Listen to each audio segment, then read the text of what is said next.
Salam jumpa di dalam kasih Tuhan.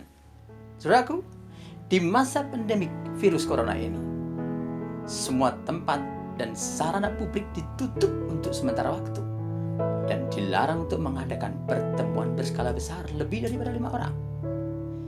Yang menjadi pertanyaan adalah, waduh, bagaimana bisa beribadah? Bukankah ibadah harus berkumpul bersama? Kalau gitu, sudah deh, gereja bakal mati dan ibadah bakal hilang. Tidak, saudaraku. Ibadah boleh dibatasi oleh apapun. Oleh apapun itu bentuknya, bahkan oleh wabah sekalipun. Tetapi ibadah tidak akan terhentikan. Worship unstoppable by anything. Puji Tuhan, Alkitab adalah sumber segala yang kita perlukan. Bahkan ibadah di tengah wabah pun Allah sudah memberikan petunjuk yang sangat jelas dan sangat gamblang. Pada waktu itu ada sebuah wabah yang cukup aneh. Wabah yang hanya menyerang anak-anak sulung di daerah Mesir. Aneh bukan? Kalau wabah ini dari virus, tentu virus ini lebih aneh daripada virus corona. Tetapi Allah sudah mempersiapkan cara beribadah yang dapat dilakukan selama wabah. Dan ibadah ini dipersiapkan Allah begitu. Keluaran 12:14. Hari ini akan menjadi hari peringatan bagimu. Kamu harus merayakannya sebagai hari raya bagi Tuhan turun-temurun. Kamu harus merayakannya sebagai ketetapan untuk selamanya. Pasal 12 ayat 21. Lalu Musa memanggil semua tua-tua Israel serta berkata kepada mereka, pergilah, ambillah kambing domba untuk kamu dan sembelihlah anak domba Paskah. Ayat yang ke-22.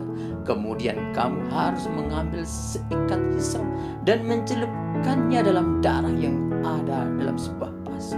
Dan darah itu kamu harus sapukan pada ambang atas dan pada kedua tiang pintu.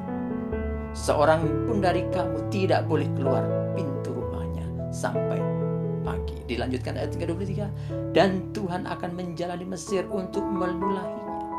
Apabila ia melihat darah pada ambang atas dan pada kedua tiang pintu itu, maka Tuhan akan melewati pintu itu dan tidak akan membiarkan pemusnahan masuk ke dalam rumahmu untuk menulahi. Luar biasa bukan? Puji Tuhan. Ini adalah pengalaman bangsa yang mengalami wabah virus. Pengalaman bangsa Israel pada waktu mengalami wabah kematian di Mesir, di mana Allah menjagai dengan kuasanya untuk mereka yang taat dan mengoleskan darah anak domba pada tiang dan juga palang pintu rumah mereka. Allah mengajarkan detail demi detail ibadah yang harus dilakukan selama wabah saat itu.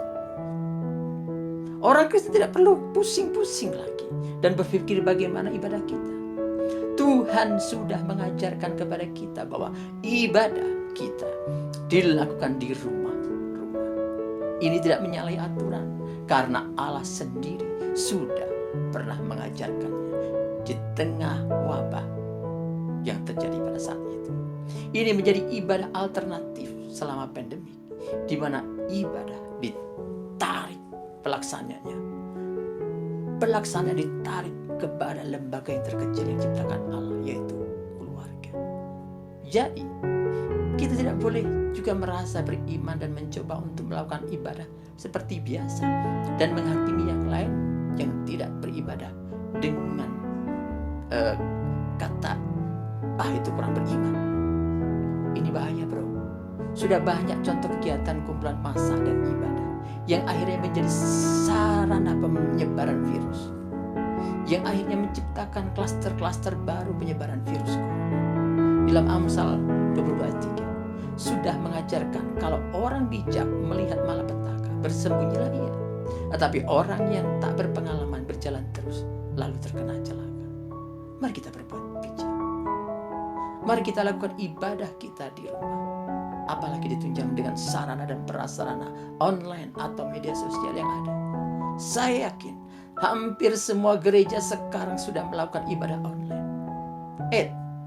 Jangan salah. Ibadah online tidak bisa menggantikan ibadah offline.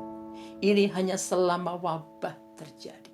Tentu saja saat wabah ini berlalu, kita kembali kepada ibadah offline atau ibadah yang sebenarnya, tatap muka dengan yang lain.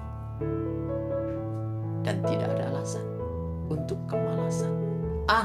Aku tidak akan hadir, aku sudah ibadah online di rumah. Tidak, ini tidak bisa menggantikan ibadah yang seperti biasanya tatap muka. Sekali lagi, di masa pandemi, ibadah instan, tidak terhentikan oleh apapun. Dan Allah sudah memberikan contoh. Dan baik kita, mari kita bersyukur memuji nama Tuhan bahwa Tuhan sudah memberikan contoh itu semuanya. Kiranya Tuhan Yesus memberkati kita. Tetap rajin cuci tangan, jangan lupa jaga jarak dan pakai masker saat keluar rumah. Tuhan Yesus memberkati.